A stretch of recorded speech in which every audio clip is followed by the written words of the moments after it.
All right. Welcome, everyone, to the first Pedagogy, Innovation, and Technology stop of the semester. I'm Erica Offerdahl. I'm the director of the Transformational Change Initiative, and I'm a professor of biochemistry in the School of Molecular Biosciences on Pullman campus.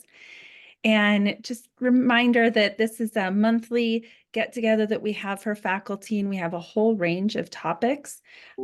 This is the second time Janet's given this, but the first time, I think, for a full pit stop. So we're really fortunate to have her here.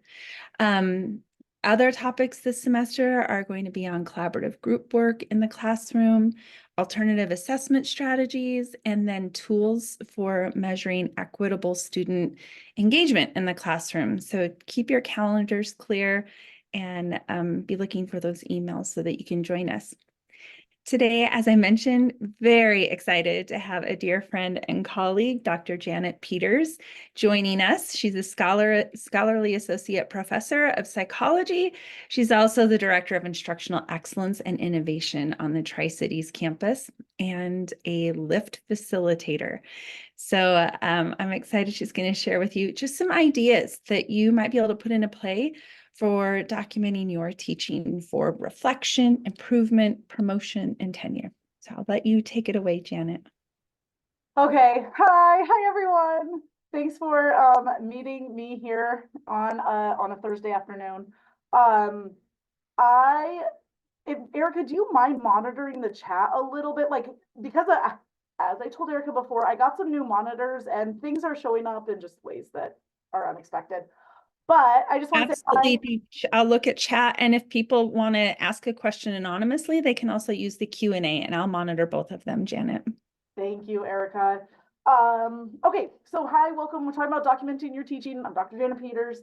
I have given lots of different versions of this talk to lots of different audiences, both within WSU and nationally as well, because I really believe in that we all do so much amazing stuff in the classroom, and having some language and some foundation and a schema in which to document that is really important. So that's what today's all about. So hopefully I can give you some ideas. The way that I kind of divided the time is one year I gave this talk as like a 3-hour workshop, and that gave us so much time to dive into all the things, but we only have 1 hour. So I divided it into two parts that I think are important to creating the sort of documentation you want. The first little part is giving you a framework about how to think about all the different domains, because the teaching umbrella is quite large. We do lots of activities that are comprised teaching, and being in the classroom is usually really only a small part of that. And so to talk about what are all the different domains of teaching, that's one. Then once we do that, I'll talk a little bit about like, what does evidence look like? How do you collect evidence? What are different ways to quantify or to qualify the evidence that you have? And then what I am really excited about, that I think is more of my unique contribution, is that part two, that, okay, now you have your evidence, how do you put it together? I think sometimes with teaching evidence, we regurgitate it out. We collect it all, or hopefully we do, and then we regurgitate out. So how do you create a narrative and a story?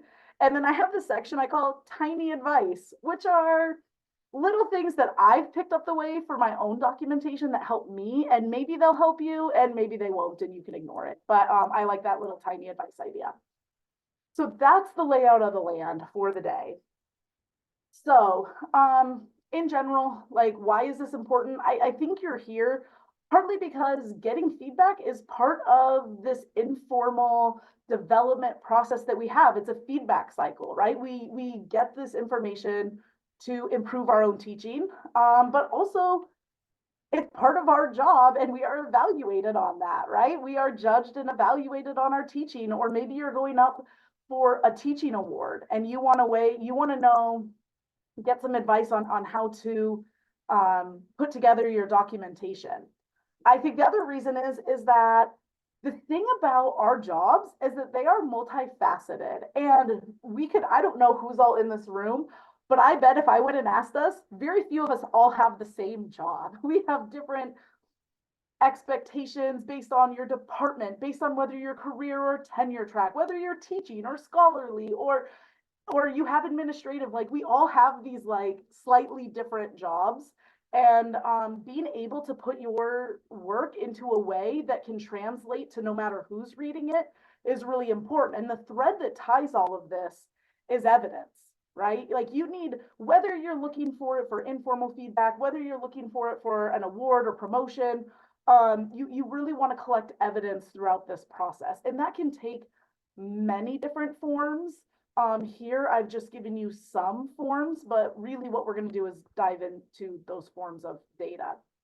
So that's the lay of the land. I have one more slide before we jump into it, and this is my like disclaimer slide, my asterisk of like, hey, I'm not saying this is how you should do everything. I don't know you.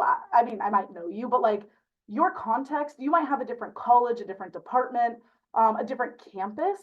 You might have a different appointment than I do. And so this is really about, my goal is to say, regardless of those things, here are some ideas, and you can treat it like a menu. You pick and choose what works for you. You know that, or I know that maybe not everything is going to work for everyone. You just want to think about, what are your goals? What is your context? And maybe there are some ideas in here that you can use.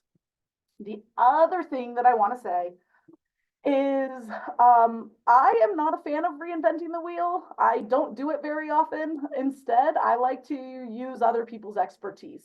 And so a lot of what I know is actually based on the Teaching Academy, and it's a whole mouthful. It's the Teaching Academy of the West Region Consortium of Colleges of Veterinary Medicine. And I took a training maybe 6 years ago now, and it was like a 6-hour training on their approach to documenting teaching. And while it was a very long training, I will say it was one of the most important trainings I've had, because it shaped so fundamentally how I think about evidence. And you're going to see that in what I share with you. And what I share with you will be made available to you. And also, I'm going to share all the links to that consortium, because so much of what I do is really built on their foundation, because that's the foundation I learned that helped me think about it. Now, I, of course, put my own Janet spin on it, and I'll tell you when and where I think that, but this is largely from people spending time and effort saying, how do we capture the fullness of what it means to be an excellent teacher?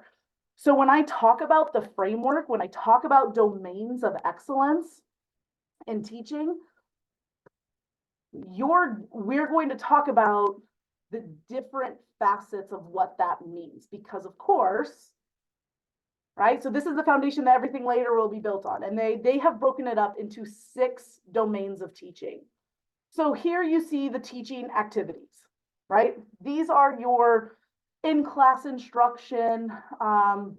This is your anything you're doing in class, teaching labs, all of that more classic teaching stuff is falling under your teaching activities. But a lot of what we do is beyond, if all we did was in the classroom, all of our jobs would probably be a lot easier, but it's not. And so they identify some different domains. So the next domain is mentoring and advising. And the cool thing about the consortium is, and I'll share the link with you in a second, is when you go for each one of those domains, they give you tons of examples and tons of examples of evidence for each of those, right?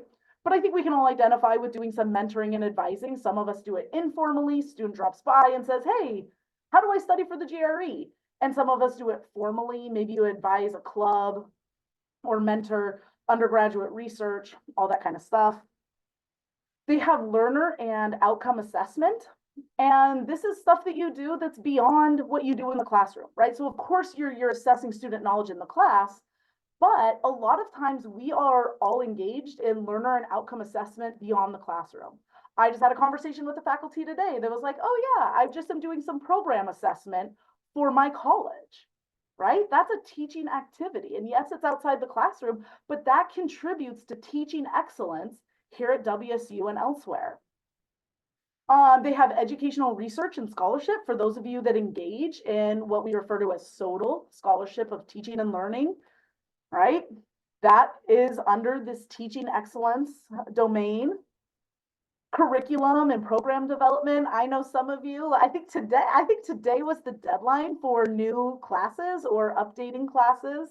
Maybe it was yesterday, I'm not sure. But that work that you do, right? Like let's capture that. Let's showcase that. You're enhancing that experience for our undergraduate students. And then educational leadership and administration. Those of you who are on the WSU Teaching Academy on the executive board, if you are on national groups, in terms of like not just national groups in general, but specifically for the teaching and learning, right? So those are all domains. And again, this is here, I can actually see the chat. I'm going to drop this in the chat. So that is a link, and it's called the Educator CV, and they talk about making your CV, but look at each of the domains and it will give you, here's examples. Here's examples of evidence. That is to me, that's a really rich document that has been really formative for me. Okay, so, it looks like this. I'm just giving you a little preview of it. You can see, here's what teaching activities are, and it gives you lots of examples in ways that maybe you wouldn't expect it to. Okay, so once you have this idea, so what I'm going to do now is for each one of those domains, so for example, for teaching activities, we're going to spend some time. How do you collect evidence for your teaching activities? Of course, there's the classic student evals. We could probably talk at length why you want more than just that. That is not today's discussion, but it's in my heart. And so how do you collect robust evidence for your teaching activities? And then we're going to go through each type. We will spend a good amount of time on the teaching activities, and I'm just going to warn you now, the other activities I'm going to spend less time on. Okay, mostly because you can look it up in that resource. So when we talk about evidence for teaching activities, right? And if you look at teaching activities, you can see that that could be class and lab instruction. Teaching could be mentoring research, undergraduate or graduate, right? When you create educational materials, efforts to improve your teaching, all of that is going under this teaching activities umbrella. And so my plan is to start from like less formal ways to collect data, and maybe more important is what to do with that data. And then we'll move to more formal ways. Okay, so the first one, less formal ways, self-reflection and self-assessment. For me, for self-reflection, every semester I have a document that I just make brief little notes for myself for the next time I'm teaching the course, right? I'll be like, hey, this activity didn't work really well, or it worked really well, or the timing was off, or students had a really hard time with this thing, this concept. And so I just do that for myself. And then I'll show you what I do with that and how to document it. And then for self-assessment, there's also slightly more formal ways. So for those of you who don't know, there are syllabus accessibility checklists. You could go look at an accessibility checklist and assess your syllabus. It's still self-assessment. It's very informal, but it gives you a structured process to improve your teaching in a meaningful way. So let's say you've done that. Let's say maybe you're like me, you kind of keep track of some things you want to change or do differently in the future, or you've kind of done some, checklisting of self-assessment. Here's how I do document it, right? I create something like this.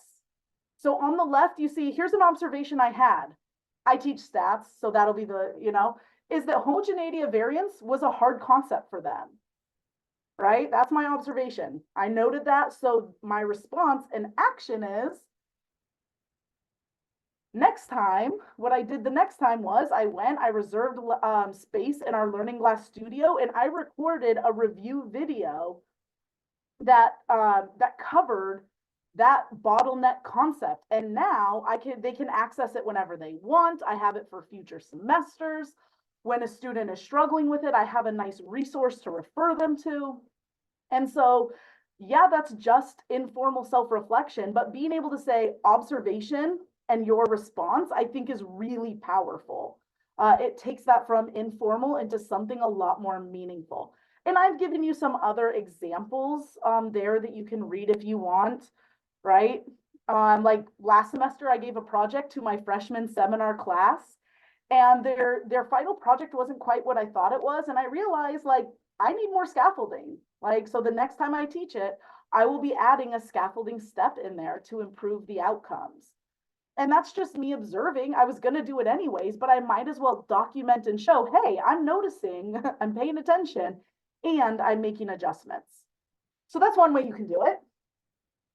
Another way that you can do it is through mid-semester feedback, where you, like after my exams, I just give them a piece of paper, and it's kind of like start, stop, continue. They don't put their name on it, and when they turn in an exam, they just turn in that paper separately. And so it's all anonymous, and it just gives me an idea of like where we at, how's it going, what is working for them and what isn't. And again, I can create sort of a similar thing that I did with my self-reflection. The other way you can do it is you can have students take surveys. So instead of doing start, stop, continue, you could have them take surveys, right? And here what you see on the left is that's an example of some pedagogical surveys. It relates to their study habits, their motivation, their self-assessment of their own skills. But you could do something like that to see where they're at, right? So that's slightly more formal than just start, stop, continue. But you can do both of those. And regardless of the, right? So those are both forms now, not of your feedback, but of student feedback outside of evaluations. And there you can build the same thing. So here you see like my example of a third of those students in my research methods class said that writing the lit review was the hardest thing. So I took that feedback, that informal mid-semester feedback of like, hey, this was really hard, and here's what I did. And this is literally what I did. I worked with the writing center, and we came up with an in-class activity about learning how to write specifically to read and write introductions for research. And that I just implemented that the other day, and it was awesome. It was really helpful. And so now here's again, I'm taking feedback, and here's how I am responding to that feedback. And that's a way that you can, and again, the source itself is informal, but you're able to show the work that you're often doing anyways in a much more tangible way, right? So that would be my recommendation, or a recommendation. You don't have to listen to me. But we also know that a lot of our feedback comes in the form of those end of the semester evaluations. So I just wanted to share really briefly a little bit to help you think about maybe other ways to present your teaching evaluations. Because first and foremost, like what I see, so I'm on a lot of selection committees, I'm on a lot of awards committees, and when I see teaching evidence, what I see is people will give us every evaluation they've ever had. And as an evaluator, that can be really overwhelming. So my suggestion is you need to summarize your data, right? You don't want to just vomit your data out. You need to summarize it. And so there's a few ways you could do that. Here is just one, particularly with like obviously the means and standard deviations, but look at this table for summarizing student comments. So here you can see on the left, it says the most common positive student comments, and they're kind of grouped. Instructor is approachable. 32 students mentioned that, you know, this actually is not my feedback, but like you can see now that you are taking maybe hundreds, depending on how many classes you've taught and how many students per class, but you're now taking dozens or hundreds of comments and making them in a summary that is much easier to look at. So this is one way, put them in a table. Here's what students say are my strengths. Here's about how many of them say that. Here's what they're saying are my, you know, my areas of needed improvement. The other way you can do this is make it into pie charts. So here you see a pie chart where on the top, right? The majority of students that are commenting in the positive, they're saying they're friendly and approachable. In the red, it's they challenged me to think or apply the material, so that people can look at that table and get a pretty good sense of how students perceive your teaching or your classes, much more so than giving them a list of 100 comments that they have to sift through and read. And they have to try and get a sense. So those are just two examples of how to summarize your data beyond just giving the mean and the standard deviation, but really being able to leverage those student comments to your benefit. You also, for those of you who this is provided to you, you can give more context. Maybe you have a college or a department mean and standard deviation. If you're applying for an award, I encourage you to include university-wide process. So for example, if your department says, hey, you can't give extra credit for evaluations, your response rate might be kind of low. That might be something you want to tell an awards committee or in a promotion committee so that they have that context of why your participation rates are low. And we know when they're low, sometimes we get extreme outliers that respond to those surveys. So adding that context can be really important. And then just like I kind of shared on the previous slide, I would do the same thing. I would take those tables where students are making suggestions and when and where possible, say how you address them. And maybe you don't change everything, but to be able to say, yes, I read these and look, here's how I've responded, I think it can be a very valuable piece of evidence to show your thinking and your progress in the work that you're doing. Okay. So those are the more, these are the less formal ways. Let's get slightly more bigger picture or more formal. One would be program assessment, right? How are your students doing as part of program assessment? And what are your program outcomes? Like I know in the psych department, we have department level outcomes. So I can look at those and compare them in my own class and say, here's how my classes are contributing to these program or department outcomes. And that can be really, again, a really effective way to show you're teaching beyond just student evaluations. You are showing that your activities, your course, your instruction are really in sync with the institution or with the goals of that, whatever it is that you are applying for or striving for. Peer observations. At this point, I'll shout out to Kathleen Cowan and Teresa Jordan, who are doing a peer observation program that you can sign up for. And this is having people come into your class, right? And sit down with them. If you do a peer observation, my suggestion for you is to keep it might be easy to make it informal, but I would keep it as formal as possible so that you have the strongest write-up possible. To share with them, what are your learning outcomes of the day before they show up to your class so they know what to look. And this is the thing is they know what to look for. It's all about being strategic. Can someone just show up and watch you teach? Absolutely. Totally, right? But if you say, look, for example, hey, these are my program outcomes. Can you please note where I'm hitting those or what I could do to improve hitting on those outcomes? Or these are my learning outcomes for the day. Because it creates feedback that is much more actionable than someone who's just like, yeah, it was really interesting to sit in on your class. You want to move beyond interesting and really have some concrete evidence. And it's hard to develop that level of concrete evidence if it is unstructured and informal. Okay. You could also look at your data and not just the like necessarily the exam grades, but like on our campus on Tri-Cities, we have something called Equity Academy. And we can look at what equity gaps do we have or what is the retention for this class. So I'll give you an example of my class. So this is data from my class where I'm looking at the lower income students versus higher income students. And you can see I have an equity gap here. And this data is hot off the press, my friends. This is like 48 hours old.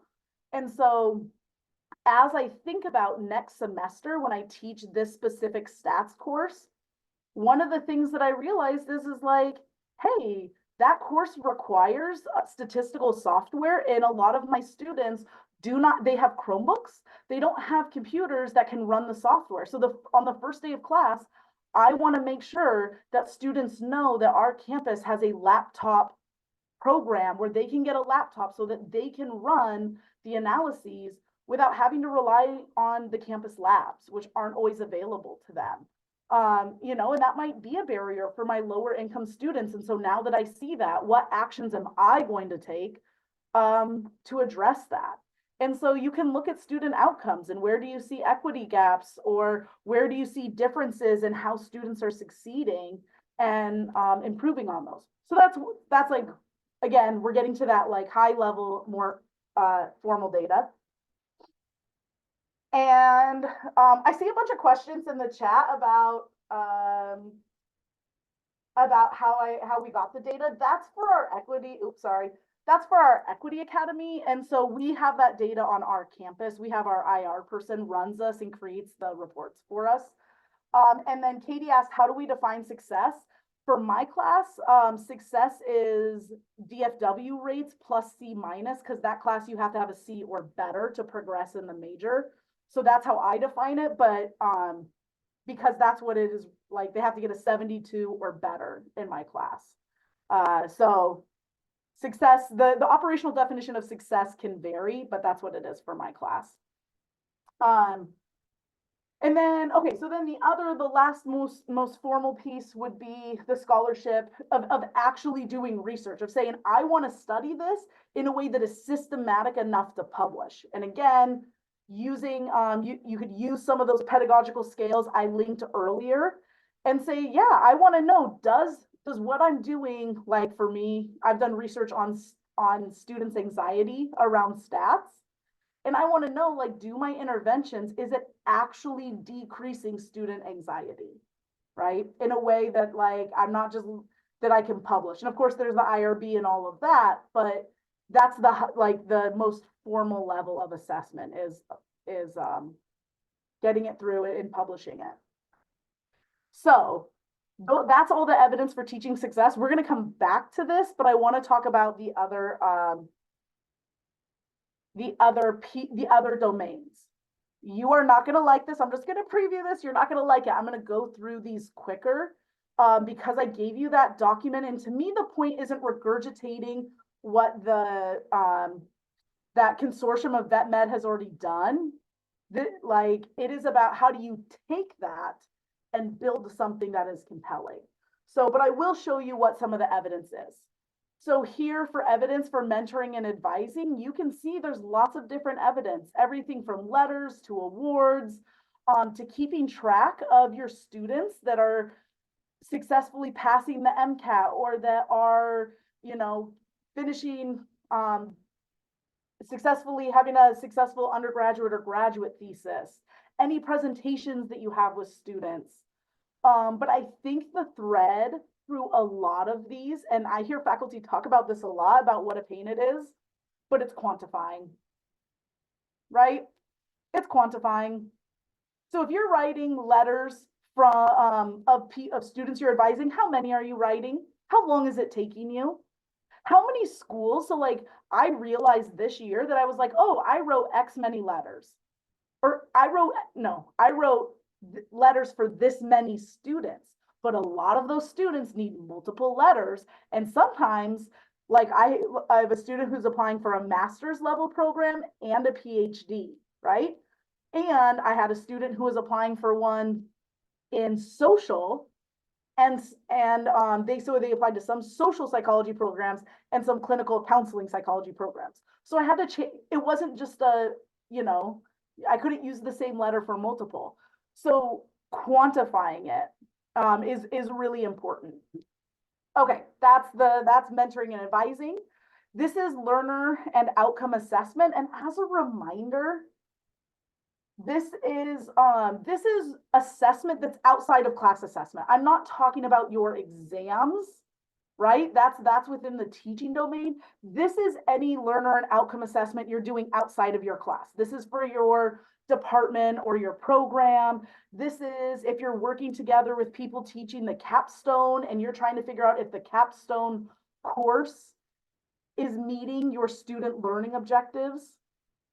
So that's when we're talking about the difference in the assessment and evidence for learner and outcome assessment, we're looking at a bigger scale here. This is outside your class, and this is a learner outcome and assessment you're doing at a bigger picture. So you can see some of that there. And then if you didn't like it so far, you're really not going to like this because I combined the last three. I know, I promise, but I hope that when you see what the next part is, you'll understand why I sacrificed the timing because we don't have infinite hours in the day. We'll see. I hope you feel the same. So here is other evidence for educational research and scholarship, right? That you could talk about having reprints of the work that you've done, providing abstracts, having the citations for your work, the number of citations, all that good stuff. When we're talking about curriculum and program development, providing, right, either the citations or the actual textbooks, manuals, or online materials that you created, right? Don't let all of that work go unnoticed. This is a whole domain. I know a lot of our faculty created instructor like videos and other educational materials for students to use. When you're on curriculum committees, right? All of that going under this work that you are doing that is in service to teaching at the curricular and university level, as opposed to your class, right? And thinking about it just beyond how are you developing your class, but this broader curriculum and program development. Are you, creating new courses, all of that stuff, which leads us then into leadership. It could be anything from like formal mentorship program, right? If you are a LIFT facilitator, you see here leadership in professional organizations. So I've been on committees for the Division 2, which is the Society for Teaching Psychology, leadership at a national level in my professional organization about teaching psychology. And then of course, other teaching initiatives could be anything from like Equity Academy on our campus, LIFT, I think there's Basin, Pullman, other types of teaching initiatives. And again, the singular thread that runs through all of that, letters, data, and recognition. Okay. So this is the part, so that's all to me foundational. I hope that the thing you get out of this talk is what happens next, which is how do you take everything I just told you and develop a portfolio, an application, right? Your promotion materials, so your portfolio. How do you create documents that are effective at communicating what you have done? All right. So pretty much no matter how, like when we're talking about teaching, whether it is for promotion, whether it's for an award, whether it's for a job application, there's usually there's some version of these three parts, right? There's some sort of statement or philosophy. Here's how I feel about teaching. Here's my guiding principles. Here's what I care about. Here's what my goals are, what I strive for, right? That's usually one part.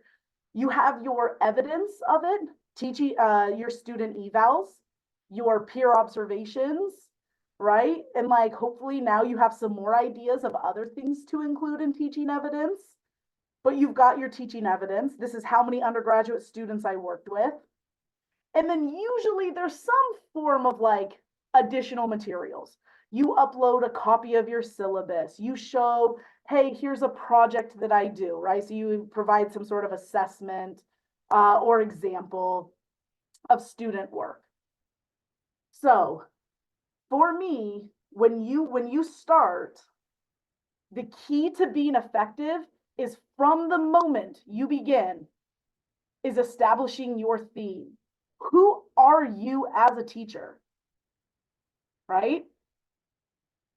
Are you like, I'm an innovative teacher, or I emphasize critical thinking and application?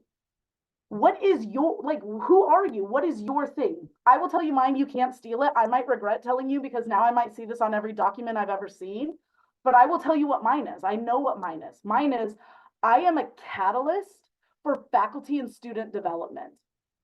That is my North Star of teaching. And you should know what your North Star is, and you should organize your materials around it, right? You see that intersection of all of those pieces of evidence? Those should all be in support of who you are as a teacher. If you say, I am an innovative teacher, but your evidence is to the contrary, right? There's that quote that's like, your actions speak so loudly, I cannot hear the words that you are saying. You cannot call yourself an innovative teacher and then provide no evidence for it. You cannot say you emphasize critical thinking and application and then provide no evidence for it. So you need a thesis, and then everything has to be a reflection of that. The caveat to that, or so my question for you is like, what is your theme? And right now, if I'm going to stop talking, and for 10 seconds, I want, you can write it in the chat if you want, but at minimum, do you have a theme? I'm going to stop talking for 10 seconds.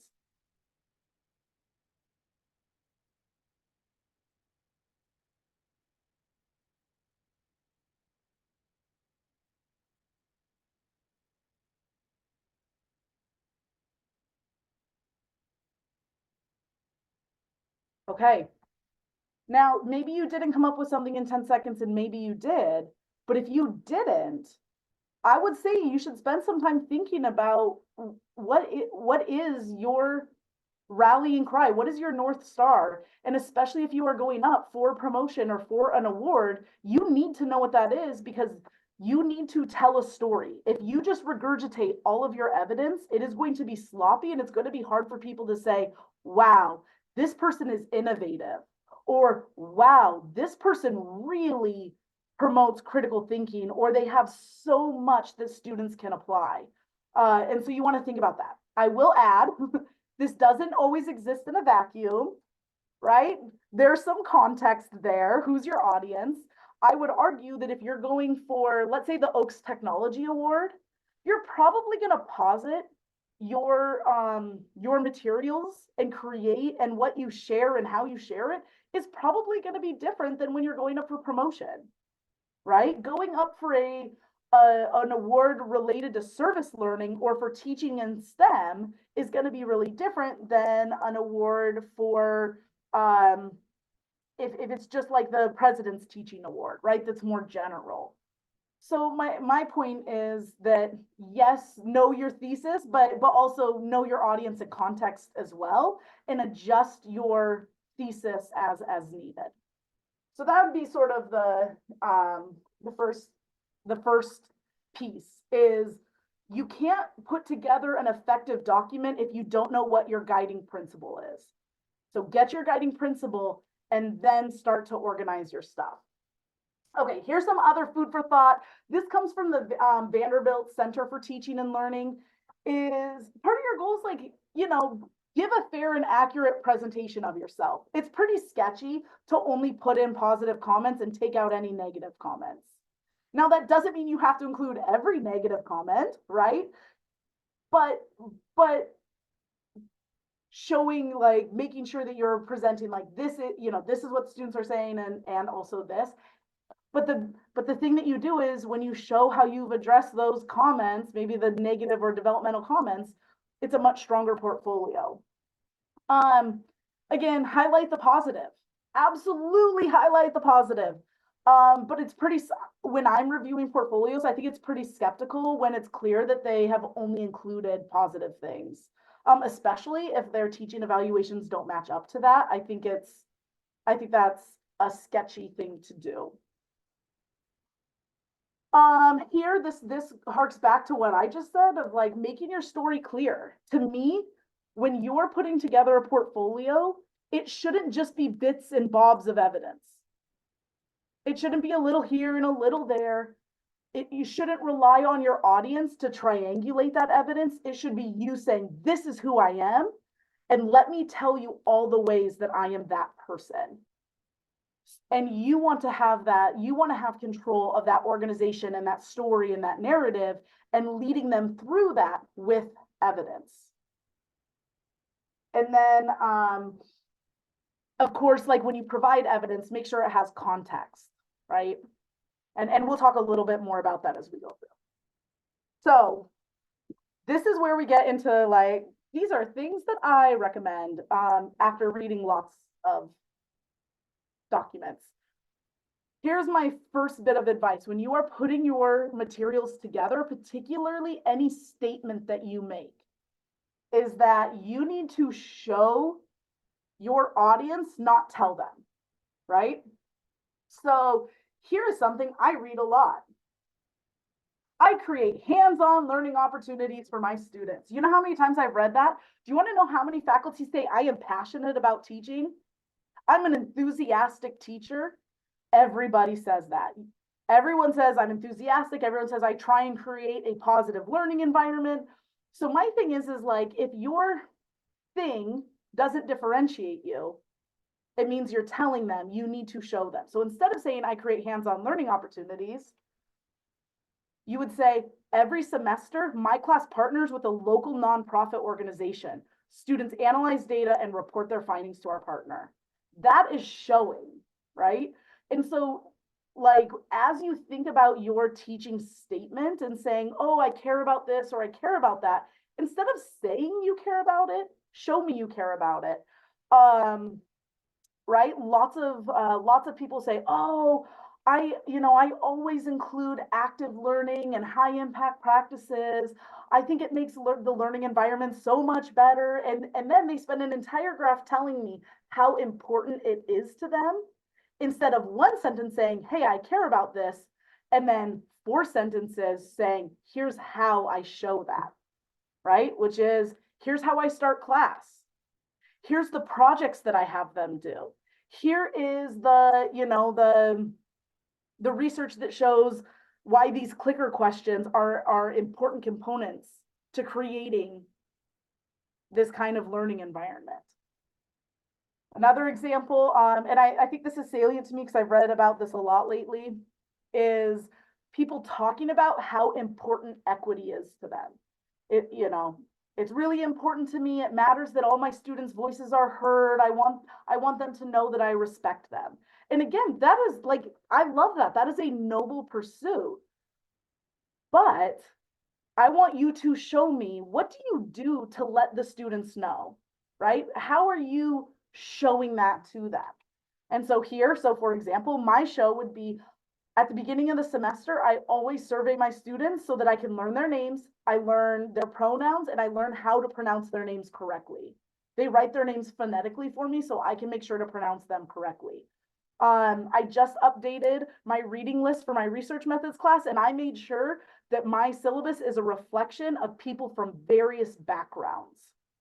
I told you about Equity Academy. I am making changes where I see equity gaps to reduce those equity gaps. So now I'm not just telling you, well, I care about this.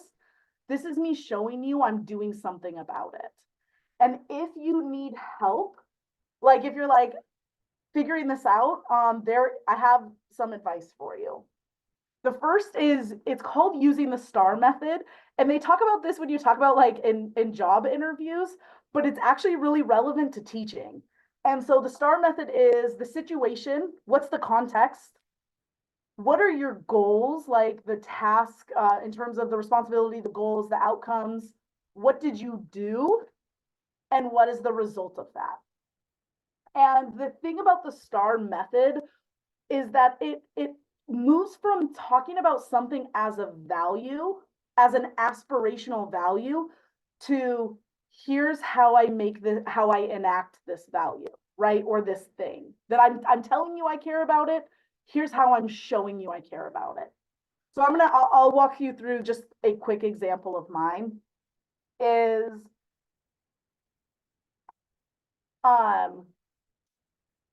national, like here's some context. National estimates of STEM retention is we lose 40% and disproportionately women and students of color.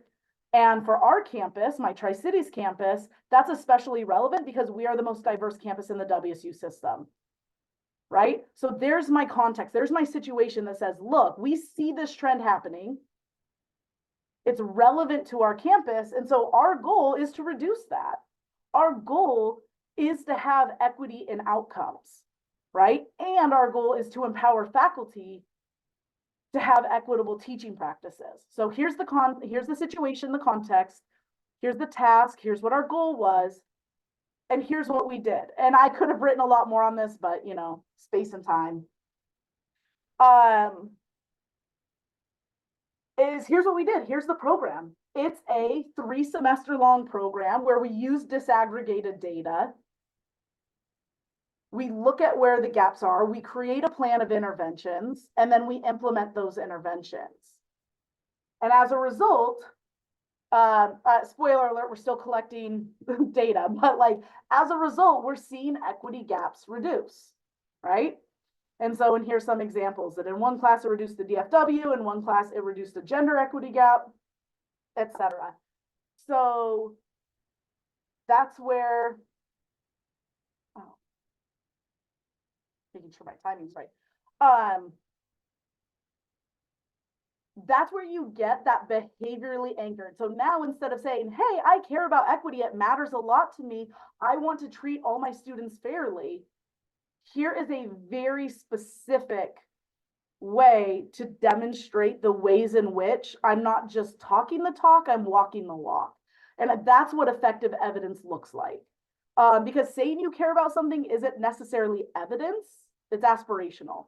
Until you tell me what you did, it's purely aspirational. So as you think about putting your stuff together, I think you have to ask yourself, I say I care about this, but like, what have I done and how do I document this? Okay, I do have a section on tiny advice.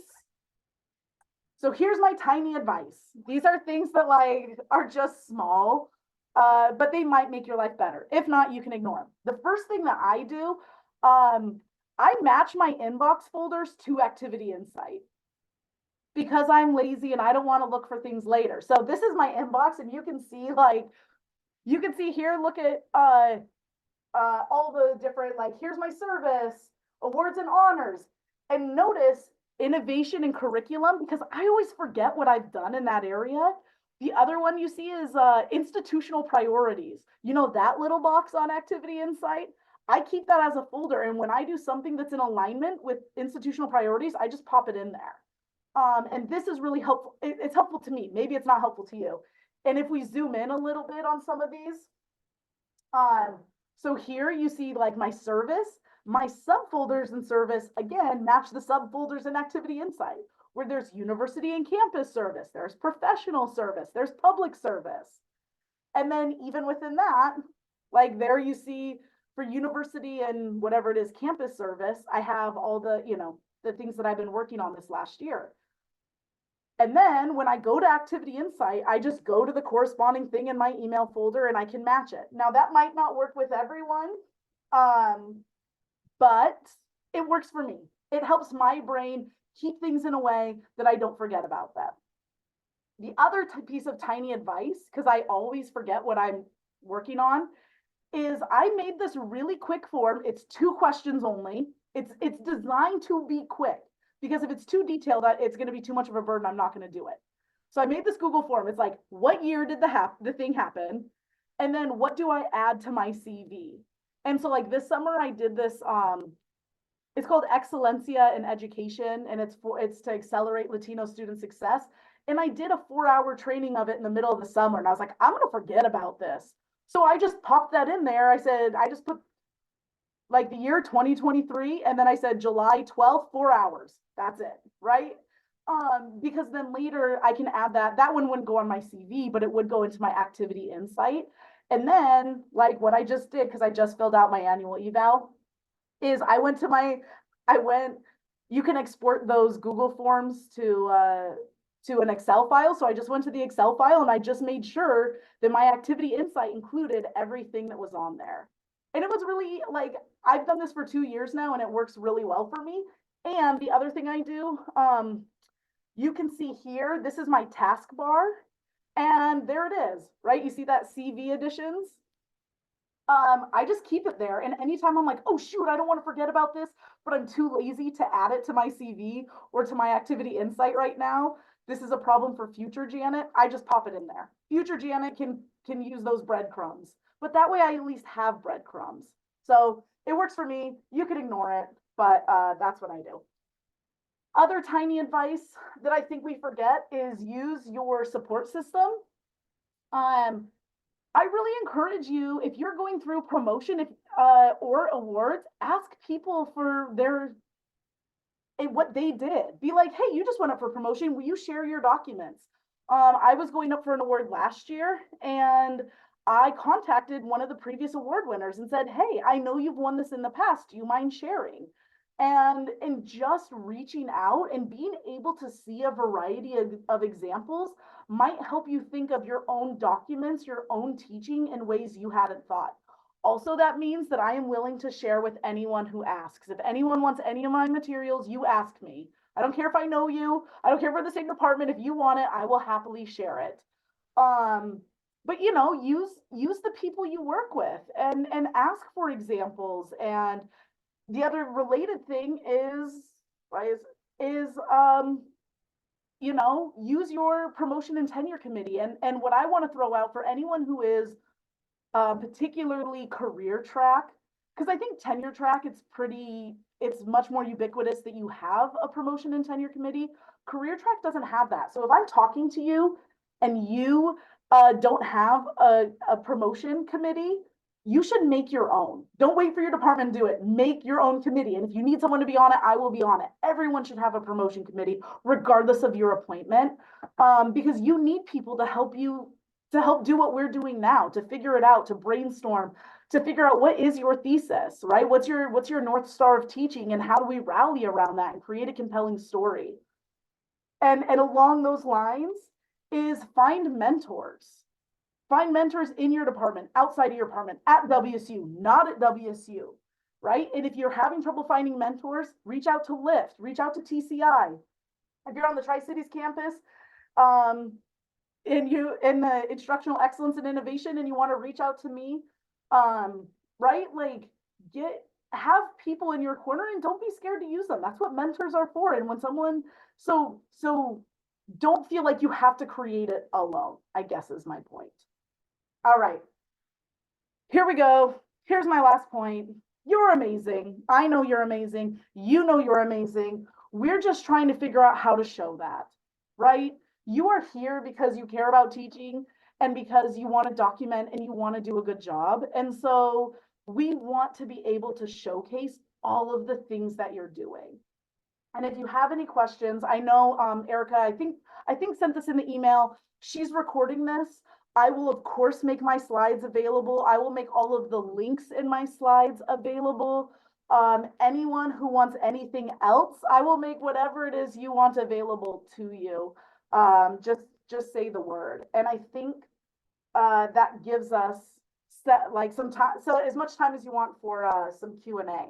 So I will stop sharing momentarily here as soon as I get this cleared out. We can give Janet either a real applause, or you can do it with your reactions, but that was fabulous. I learned new things that are blowing my mind, Janet, as always. I know Janet has a hard stop of 4 o'clock. Okay, but guess what? That got canceled and I don't. Okay, good. All right. Then let's open it up for Q&A. I know there was one in there about how in a large lecture class do you learn everybody's individual names? So I have done this. So I think large covers all variety of sin, especially depending on what campus you're on. But I have done this in up to a 200 level person class because it matters to me to learn my students' names. I'm not saying this is for everyone, but I have them. They write their names and their pronouns and their pronunciation on like this little piece of paper, and then when they're in tables, I take pictures of them and then I use those to memorize their names. In my smaller classes, I send out a survey because I learn in my smaller classes, which for me, smaller means 25.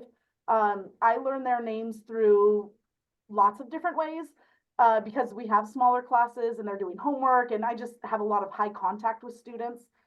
Then I just do a survey and I say, name, I ask them to pronounce it, or they write it out, what it would sound like phonetically, and then pronouns that they can do if they want to.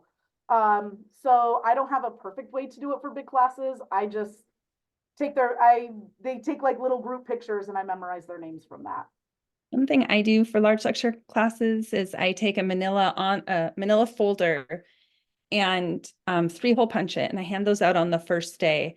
And then students put their name on really big, because I remind them that I'm an old lady. And then they can actually hang it over the edge of the little, the little arm that comes down. So they'll set their laptop or their book on top of it, and their name is hanging underneath. And then if they're raising their hand for a question, I also have them hold them up so I can get their name that way. But it helps. It's hard. Let's see. Other questions are popping up, I think. Oh, there's a suggestion from Jennifer Miller. Alex has got some suggestions. Awesome. Other questions for Janet while we have her? Can I add a piece of advice that it didn't make it into the slides? But the other thing I would say, if you're going up for a teaching award, as someone who's been on a lot of those committees, is when you are writing your evidence out, make sure you are writing your evidence under headings of the criteria of the award. The number of times there will be a strong candidate, but they didn't address a criteria or the criteria, and you're like, no, is way too high. So when you're, and I would encourage, if you're getting letter writers, share the criteria with them and say, hey, can you please write this according to the criteria? I think that goes a long way, because a lot of times those committees, they're scoring it based on the criteria. And if that part's ignored, even if you're a great teacher, it's really, really hard to honor your evidence if it's not aligned well. And if people have to dig for it, it makes it really hard. Katie has her hand up, and then Lori, I'll answer your question in the chat. Thank you. Janet, can you hear me, by the way? Yeah, okay, good. This was so helpful. I was just really enjoyable too. It was enjoyable.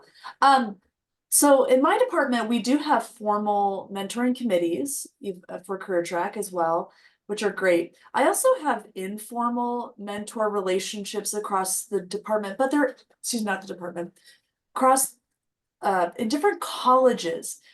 And I've always been curious to know, when it comes to promotion, how much do different colleges have different processes, such that maybe would it be useful to have an outside of my college mentoring committee? Or is it really college based, that whole process of the chain it goes through? What's some advice on, college based and external to the college mentoring committees specifically for promotion advice and purposes? That'll be on my pay grade. I don't know. Okay, that's all right if you don't have the answer. Katie, I can give you a little bit of advice. So, you're right, it goes up the chain, and when you're evaluated, you are being evaluated according to the criteria of your unit.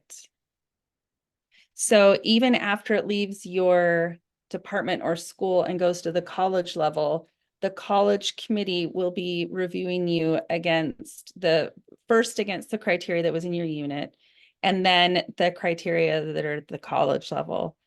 And so when you're dean, and if there's a college PT&E committee, they'll be reviewing all of those documents. Once it leaves the college, then the provost and the provost advisory committee really are looking to make sure that those things were in alignment. So, your mentoring committee should start with those in your unit, but it's also okay to have somebody I call it kind of like your sister unit, just to look at your materials with a really fresh eye. But when you do that, hand them your promotion guidelines and your materials, because that's what people who are not familiar with you are going to do. That's helpful. Thank you. I've always wondered it, but I had never vocalized it to anyone. So thanks for answering that question. I will add too, like, I know less about promotion in terms of, but one thing that I did my last time when I was going up for promotion last time is I did give it to someone outside of my department to be like, what does this tell you? Like, so, because the thing is in my department, right? I know people, they know me, they have a sense of what I do, or maybe they've been to a talk like this and they've seen my face. I want someone who is looking at that from like, no context about me whatsoever. Not that that's like perfect or easy to do, but like that was really helpful insight into me where they're like, oh, this seems a little inconsistent. I'm like, oh, you're like, I didn't think of it that way, but if, but you have fresh eyes. And so that was really helpful feedback. So I can't speak to like what that does for promotability, but for my own processing, I really, that was valuable to me. I know some folks are starting to drop off because it's 4 o'clock. We can stay for questions. I did want to just note that in the chat, I indicated that if you're somebody right now who's working on materials and you're feeling like, oh, I really wish I had a buddy, I'm willing to play matchmaker for that. Actually, the Teaching Academy has a bunch of members who are willing to help folks. So if you're just wanting a small group of peers to work on materials, zap the TCI an email. That's tci.grant@wsu.edu. And we'll get you into a little faculty learning community to support you. Other questions? I see so many this is useful, and I can't agree more, Janet. This is fabulous. If anyone wants to, I had told Erica I gotta go at 4 because I thought I had a selection committee thing, but I don't. So if anyone wants to stay in chat or share about evidence, I mean, I'm very happy to do that. I'll even stop recording. I forgot I said I was going to for Q&A. So I'm going to stop recording so people can ask questions.